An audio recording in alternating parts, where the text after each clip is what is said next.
On Monday, thousands filled the War Memorial Plaza and the steps of City Hall in Baltimore to protest the murder of Trayvon Martin, an African-American Florida teen who was slain in late February.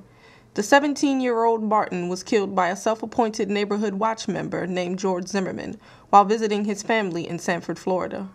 One of the arguments that Zimmerman's defense is using includes Florida's Stand Your Ground law, which states that a person may use deadly force in self-defense when there is a reasonable belief of a threat.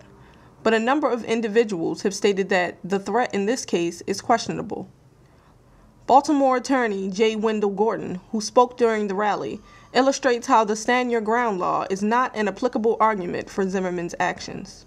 The law states that in order to enjoy the benefits of Florida's Stand Your Ground law, you must not be engaged in illegal activity and you must be attacked. Now, why does that apply to this case? Because George Zimmerman was following, harassing, and stalking Trayvon Martin. Florida has a statute that speaks to stalking directly. It is a crime in the state of Florida to stalk an individual. It is a felony in the state of Florida to stalk an individual with a credible threat of violence that places that individual in reasonable fear. George Zimmerman was a 200-pound man charging, pursuing, stalking, hunting a 140-pound young teenage boy. That to me is a credible threat that would place someone in reasonable fear of death or serious bodily injury. In fact, the person who would be entitled to the Stand Your Ground law as written is Trayvon Martin. There have been massive rallies across the country in cities like New York, Detroit, and Washington, D.C., where there are large populations of African American citizens. Many of the participants of these marches wore hoodies, the same as Martin wore the night he was killed, to signify their solidarity with the growing movement for justice for those involved in racially charged crimes.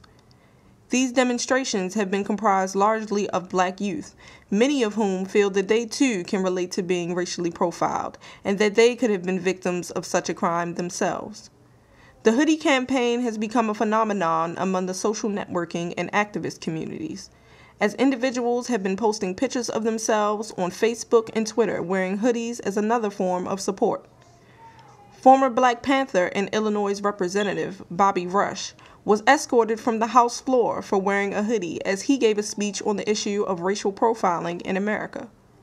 Many of the people who have come out in support of efforts to have Zimmerman arrested and tried for the murder of Trayvon Martin feel that this is just another example of racial profiling and racism in America.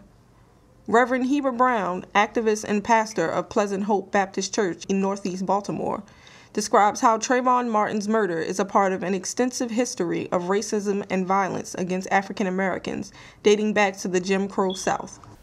Trayvon Martin is the latest in a long history of racism and white supremacy and terrorism against black people in this country.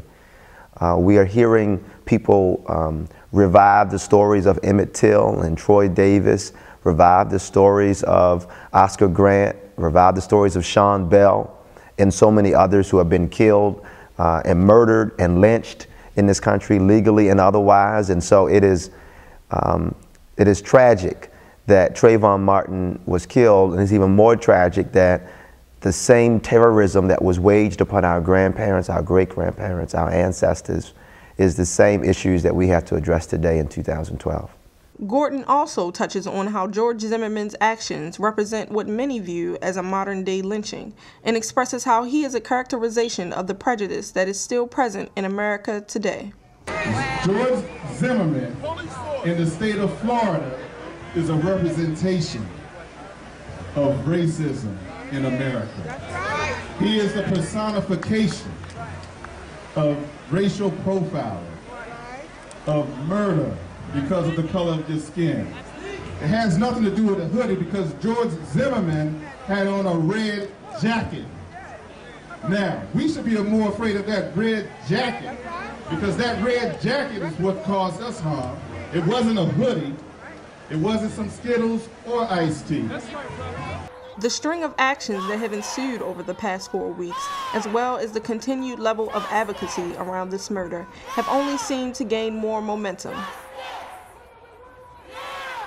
Those who are active in this fight have expressed that they are struggling for a human right that seems to be forever absent from the lives of African American citizens and others who have fallen victim to acts resembling this one.